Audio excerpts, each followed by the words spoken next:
Ég ákvað að fara á viðskiptahagfræðibraut út af mér fannst þetta áhugavert nám og fjölbreytt.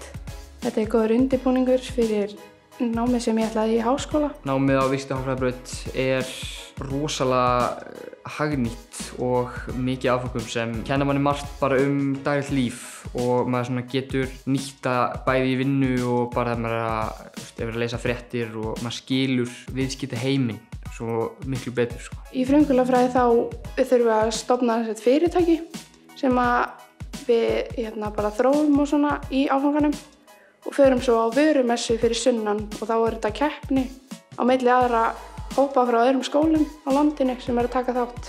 Ég tel að námið á viðskiptahagfræðibraut myndi nýtast manni vel að maður myndi fara í viðskiptafræði eða endurskoðandann eða bókarann eða eitthvað svoleiðis álíka. Ég stefni á áframhaldandi nám í viðskiptafræði og búinn að stefna það í langan tíma og þetta er eini skólinn fyrir norðan sem er með þennan góða grunn fyrir áframhaldandi nám. Ég myndi eindregið mæla með viðskiptahagfræðibrautinni, bara fyrir alla. Það er mjög skemmtilegt og fjölbreytt nám sem hjálpar manni mikið fyrir framtíðina.